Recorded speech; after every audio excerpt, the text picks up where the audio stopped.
Hey folks, well, Mercury has gone retrograde back into Cancer now. It's a more emotional, devotional type of reckoning with our story and thinking about our,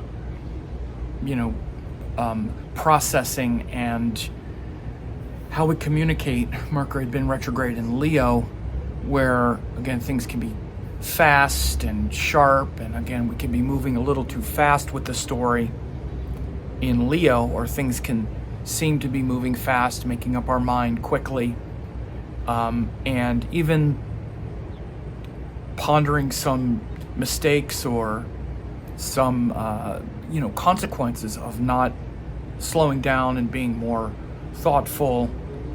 Maybe feeling some of that now as Mercury is in Cancer.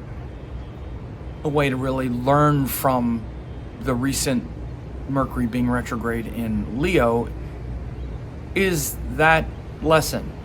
Notice that. Notice how maybe recently, again, as Mercury was going retrograde in Leo, and it passed the Sun, Venus was there, how you maybe weren't introspective enough. You weren't, contemplating things enough. You were very quick to process things internally and make up your mind too quickly about a certain scenario or story, right? And now you're feeling into it more and even noticing that process and how, yeah, that's right, I maybe could have slowed down a little bit or should slow down a little bit more instead of think I have to figure out the story as fast as possible. Sometimes this is the problem with when Mercury is in fire signs. Fire wants to resolve something, get to the conclusion. Well, is it this or that? What am I doing? This or that? What is it? What is it? What is it? And again, that's good for doing something, but for understanding something, listen to what I'm saying. In order to understand something, the goal shouldn't be how fast can I form a conclusion, because again, you're trying to now make a conclusion, which actually winds up being an opinion. And we need to gather a lot of information rather than, okay, well, you said that, so now I've made up my mind, it means this, and boom. And we want to resolve it. Fire energy is very much about wanting to resolve things. Mercury is not. Mercury is it's interested in understanding something and communicating something so that we can understand it. So, there's this, there's that, there's nuance. Let's try to understand it. And then other planets can resolve it. Mars, the Sun, they want to resolve and say, okay, now let's do this thing based on what we just figured out. So Mercury is where we're trying to figure it out, not even do anything about it, but understand it. This is what communication is. Communication is being thorough, not just one conversation, one part of one conversation, and okay, now I understand everything. No, that's bad communication. Or even whether a situation or even a person, right? When we're just trying to resolve our position and say, okay, I said this, okay, no, you said something that was different, and now my goal isn't to try to understand the situation. My goal isn't to try to understand maybe what you meant, or and which might include that I'm not right or whatever. No, my goal is to now advance my position and say my ideas are the right one. Well, now you're not really in Mercury so much. You're not in that energy. You're more in Mars. You're trying to win rather than learn. You're trying to win rather than listen.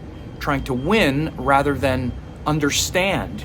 They're completely different. In fact, they're almost worse than completely different. They're anathema to each other, but they look very similar. Especially Mars energy looks very similar to Mercury energy. And this is why they're very disruptive toward each other. And in fact, even in an upcoming course I'm doing on planetary karakas, one of the things that I'm doing in it is identifying the most confusing planet for each of the 12 signs. And for the Mars-ruled signs, Mercury is definitely the most confusing planet. I'm not saying it's the most difficult or the most destructive or whatever, but it's the most confusing. Partly because of what I'm saying right now.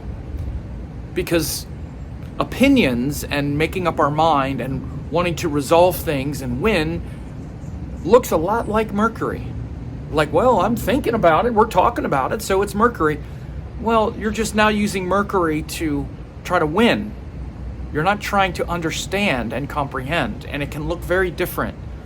Like, okay, well, you said this thing, now I've extrapolated the one thing out of what you said that I can now use in my argument to win. Okay, but that's not the goal of Mercury, because even if that's how you're using it, that's not ultimately the goal of that part of your nature. You're not trying to be confused and make mistakes and miscommunicate. And so again, when Mercury goes retrograde, these are the type of processes that we're working through. So Mercury was just retrograde in Leo, which is that fire sign. And so we just moved back into Cancer, where now we can contemplate this a little bit more.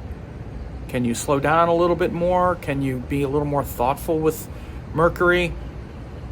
And do you think, oh, you know what? Yeah, I kind of made this mistake, and we can feel it. Like I say, we can maybe feel the consequences of some of our maybe recently hasty decisions. I'm seeing a little bit of that right now in my life. And again, honestly, it's not from me.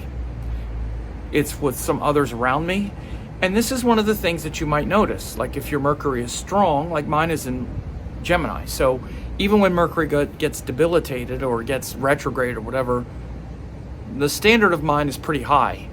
But I see others where it's not, or where it's more complicated, and I see them making mistakes. I see them not listening. I see them hastily making up their mind about things that they're going to regret or that they have regretted. And again, many of them have Mars a lot more prominent, either as a Scorpio or an Aries, or there's another person who is actually, has a lot of Mars energy, like Mars in the first house. So pay attention to this and notice this. So as you can see, there's a nice reflection there. I'll show you the Pacific Beach sunset. Pretty nice, huh? Thanks for watching. Don't forget to like, comment, share, and subscribe to the channel.